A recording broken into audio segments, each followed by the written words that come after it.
आज हमारे विभाग के द्वारा बहुत सारी योजनाएं महिलाओं को स्ट्रेंथन करने के लिए चल रही हैं, स्वावलंबी बनाने के लिए चल रही हैं। साथ ही साथ कुपोषण से बचाने के लिए बच्चों को न्यूट्रिशियस फूड दिया जा रहा है। ब्रेस्ट फीडिंग करने वाली महिलाओं को अलग से न्यूट्रिशन फूड दिया जा रहा है। 10 साल से 20 साल तक की लड़कियों को अलग से न्यूट्रिशन फूड दिया जा रहा है। तो हम तमाम तरह की कोशिश सरकार कर रही है। बसों में आपको पता है, अगर महिला सुरक्षा के लिए मार्शल्स अपॉइंट किए गए, तो अनेकों काम सरकार ने किए हैं। लेकिन मैं समझता हूं कि सरकार का काम अभी ख़त्म नहीं हुआ है। महिलाओं को जो सम्मान हमारे देश में मिलना चाहिए, संभवतः वो अभी भी कोसों दूर है। हम लोग आए दिन इस तरह की घटनाएं अखबार में पढ़ते हैं कि उन घटनाओं को पढ़कर और टीवी पर देखकर आंखें शर्म से झुक जाती हैं। आखिर ऐसा क्यों है? तो जैसा अभी पीछे मिसेज अग्रवाल ने बोला, ये तेजाब हमारी सोच में है और ये सोच कहीं ना कहीं हमारे धर्मशास्त्रों में भी छुपी है। मैं समझता हूँ समय के साथ बदलना बहुत ज़रूरी है। जैसे भारत के संविधान के अंदर आर्टिकल 368 अमेंडमेंट के लिए रखा गया कि समय के साथ अगर संविधान में कोई परिवर्तन करना हो तो करें, तो उसी तरह के परिवर्तन जो हमारे धर्म के अंदर महिलाओं के या पुरुषों के और बच्चों के बारे में कहे गए हैं, जो उनके खिलाफ हैं, आधुनिक समय में आज के परिस्थितियों के हिसाब से हमें उनको बदलना चाहिए। और हम अगर खुद सम्मान चाहते हैं तो सम्मान हमें महिलाओं को भी देना चाहिए बराबर का। ये कोई एहसान नहीं है। अगर कोई कहे कि मेरी सरकार ने ये काम महिलाओं के लिए कर दिया, तो ये कोई एहसान नहीं है, ये तो हक है। जिसको देने में टाइम लगाया तो उसके लिए माफ़ी मांगना चाहिए कि हमने इतना समय क्यों लगाया, ये काम तो पहले हो जाना चाहिए था। लेकिन अभी भी इस दिशा में हम बढ़ रहे हैं। लेकिन साथ ही साथ एक सोच आज भी बनी हुई है। आपने हाथरस की रेप की घटना में देखा होगा कि उस बच्ची के साथ सामूहिक बलात्कार हुआ और इतनी गंभीर चोट दी गई कि उसकी 8-10 दिन के अंदर डेथ हो गई दिल्ली के अंदर आकर। और उसमें additional director general of police कहते हैं कि बलात्कार तो हुआ ही नहीं, जबकि उसके बाद सीबीआई ने जांच करके जब चार्जशीट दाखिल की, उन्होंने उसमें बलात्कार की पुष्टि की।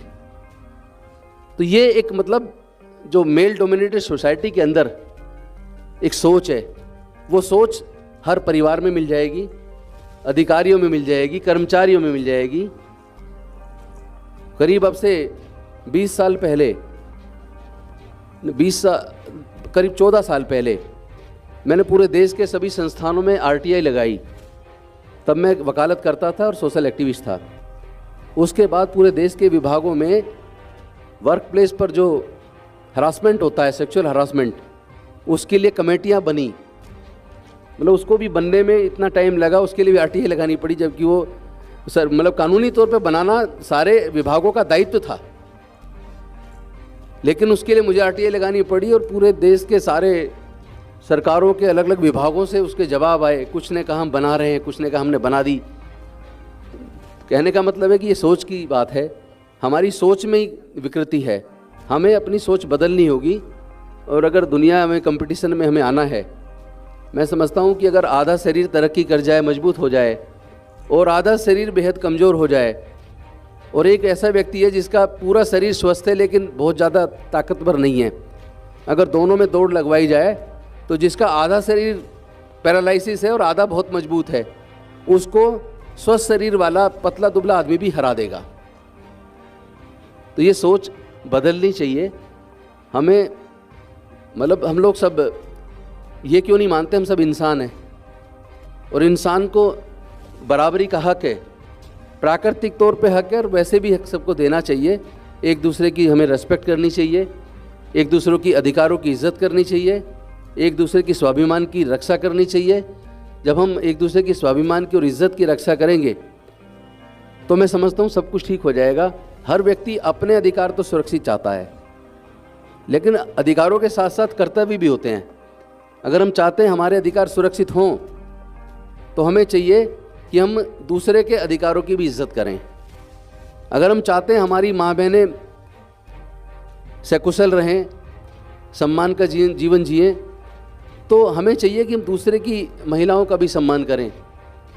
सोच के देखो, अगर हमारी महिला के साथ कोई घटना घट जाए तो हमें कैसा लगता है।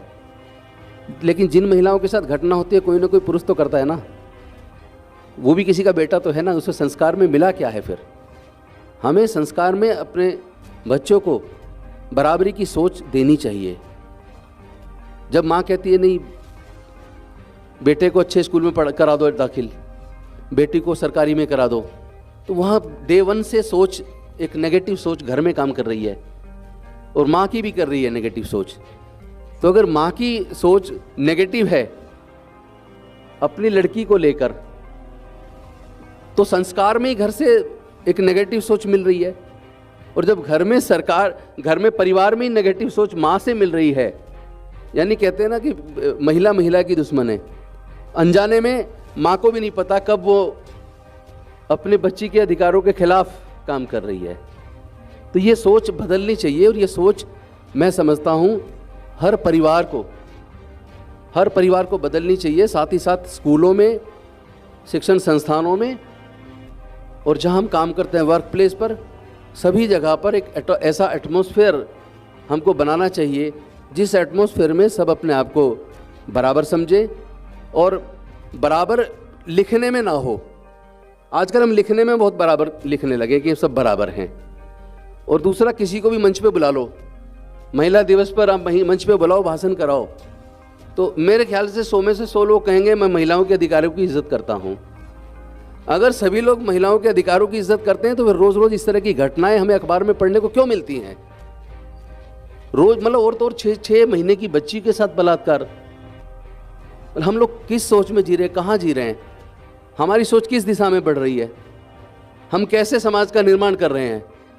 मैं समझता हूँ ऐसे समाज के निर्माण की परिकल्पना कभी भी नहीं होनी चाहिए, और हम लोगों को समय के साथ साथ अपनी सोच में परिवर्तन करना बहुत ज़रूरी है।